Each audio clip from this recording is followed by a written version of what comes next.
இன்றைக்கி தீபாவளிக்கு ஓம லேகியம் பண்ணலான்னு இருக்கேன். ஓமத்தில் இது வந்து ஜீரணத்துக்கு ரொம்ப நல்லதுனால ஒரு வாட்டி அந்தமாரி லாஸ்ட் டைம் போட்டல அந்தமாரி தீபாவளியாக ஒரு வாட்டி இது மாதிரி பண்ணுவேன். இந்த வாட்டி இது மாதிரி பண்ணலான்னு இருக்கேன். இது பாருங்கள் ஓமம்.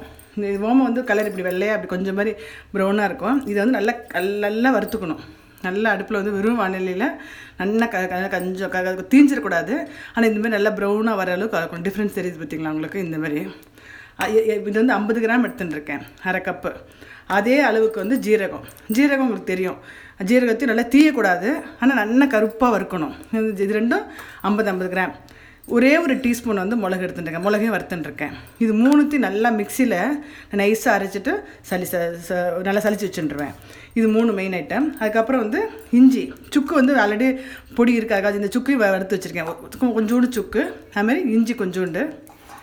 ஆಮೇಲೆ இதுக்கு வந்து ஒரே அளவு கருப்பட்டி, அப்புறம் வந்து தேன் கொஞ்சம், அப்புறம் நல்லெண்ணெய் ஒரு ஸ்பூன், நெய் ஒரு டீஸ்பூன். அப்புறம் லாஸ்ட்டாக இதுக்கு வந்து இந்த மாதிரி ஆரஞ்சு பழம் இருக்குல்ல, இந்த ஆரஞ்சு பழம். சப்போஸ் ஆரஞ்சு பழம் இல்லை அப்படின்னா தக்காளி கூட போட்டுக்கலாம். இதுமாதிரி போட்டு பண்ண போகிறேன். இப்போ வந்து இது வறுத்துட்டுருக்கேன் இல்லையா, இந்த மூணுத்தையும் நல்லா நைஸாக மிக்சியில் அரைச்சி சளிச்சுக்கிறேன். இதுமாதிரி அரைக்கும்போது நல்லா நைஸாக வருது பாருங்கள். இதுக்காகவே சலடை நான் வாங்கிட்டு வந்தேன் மதுரையிலேருந்து வரும்போது. இது வந்து நைஸ் சலடை, இந்த மாதிரி மருந்துக்கு வந்து நல்லா யூஸ் ஆகும். இதுமாதிரி போட்டு திருப்பி இதெல்லாம் போட்டு நல்லா நைஸாக அரைச்சிக்கிறேன். இந்த கருப்பட்டியை கட்டிட்டு கொஞ்சோண்டு ஜலம் விட்டுட்டு அது நல்லா கரையிற வரைக்கும் வெயிட் பண்ணுறேன். இது நல்ல கருப்பட்டி, அதனால் ஒன்றும் இதில் குப்பையில் இருக்காது. இது நல்லா கரையட்டும். இதுக்கு முன்னாடி என்ன பண்ணுறேன்னா இந்த இஞ்சியை நல்லா நைஸாக அரைச்சி வச்சுக்கிறேன். இந்த கருப்பட்டி கொதிச்சுட்டு இருக்கு பார்த்தீங்களா, அந்த டயத்தில் இந்த இஞ்சியை ஆக்சுவலாக அரைக்காமல் சாறு எடுத்தால் ஒன்றும் நல்லது, இது வேஸ்ட் பண்ண வேண்டாமேன்றது நான் நைஸாக அரைச்சிருக்கேன். அதையும் போட்டுட்டு அதேமாதிரி இந்த ஆரஞ்சு பழம் இருக்குது பார்த்தீங்களா, அதை அப்படியே புழிஞ்சிருப்பேன். அதில் அப்படியே புழிஞ்சிடறேன். நான் புழிஞ்சிட்டு நல்லா கரையட்டும். கொட்டை எடுத்துகிட்டேன், 2 3 கொட்டை மேலே எடுத்துருவேன். இப்போ கருப்பட்டி, அந்த இஞ்சி, அந்த ஆரஞ்சு பழம் 3 இது பண்ணேன். சப்போஸ் ஆரஞ்சு பழம் இல்லை அப்படின்னா ஒரு தக்காளி கூட ஆற்றுல எடுத்துக்கலாம். அதையும் நல்லா நைஸாக அரைச்சிட்டு கொஞ்சம் வடிகட்டிடுங்க. ஆனால் அந்த விதையெல்லாம் எல்லாம் வடிகட்டிட்டு அதில் விட்டுட்டு இதுமாரி நல்லா பொங்கி வரும். நல்லா கரைஞ்சதுக்கப்புறம் அடுப்பை சிம்மில் வச்சுட்டு இந்த பொடி அப்படி மேலாக தூவிண்டே வருவேன். இது நல்லா கரைஞ்சிட்டு இப்போ என்ன பண்ணுறேன்னா இந்த பொடி பண்ணியிருக்கேன் பாருங்கள். காஃபி பொடி, அந்த காஃபி பொடி கலரில் இருக்கணும். அப்போ தான் நல்லா டேஸ்ட்டாக வாசனை நல்லாயிருக்கும். ஸோ இது வந்து பொடி வந்து அப்படியே லேசாக தூவி எல்லாத்தையும் உள்ளே போட்டுடுறேன். கொஞ்சம் கொஞ்சமாக போட்டுட்டு இப்படி கலந்துட்டு திருப்பி வச்சு எல்லாத்தையும் உள்ள ஃபுல் பொடியும் போட்டுடலாம். சப்போஸ் உங்களுக்கு கருப்பட்டி இன்னும் இந்த ஸ்வீட் வேணும் அப்படின்னா போட்டுக்கோங்க. அப்படி இல்லைன்னா தேன் லாஸ்ட் விடுவோம் இல்லையா, அது தேனை ஜாஸ்தி பண்ணிக்கலாம்.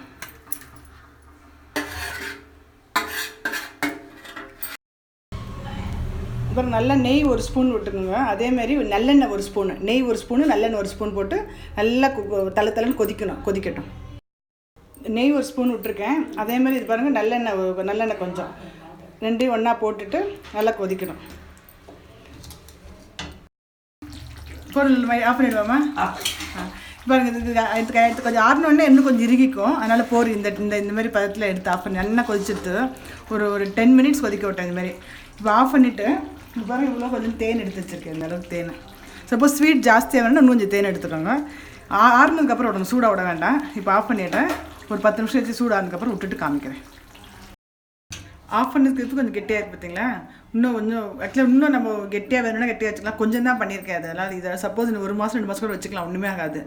அப்படி ஒரு நாள் வச்சுக்கணும் அப்படின்னா அந்த கருப்பட்டி நல்லா கரையை விட்டு கொஞ்சம் லேசாக பாகுற அளவுக்கு, இல்லை வெள்ளம் வச்சு போட்டால் பாகுற அளவுக்கு வச்சுட்டு அப்புறமா இது போட்டோம்னா நல்லா கெட்டி அப்படியே உருட்டலாம். நம்ம கையில் ஒட்டாமல் உருட்டுற அந்த மாதிரி உருட்டலாம். அப்படி வேணால் லேகிய மாரி இருக்கட்டும் அப்படின்றதா இப்படி பண்ணி எடுத்துருக்கேன். இதோடு எடுத்துட்டேன். இப்போ வந்து இந்த ஹனி இருக்குது பார்த்தீங்கன்னா, தேனை விட்டுட்டு எடுத்து வச்சுடலாம். இது வந்து அவ்வளோ உடம்புக்கு நல்லது.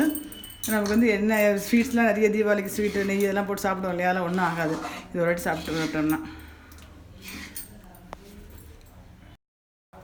இது ஆயிடுத்து பாருங்கள். ஓம லேகியம், ஓமம் 50 கிராம், ஜீரகம் 50 கிராம் எடுத்துட்டேன்.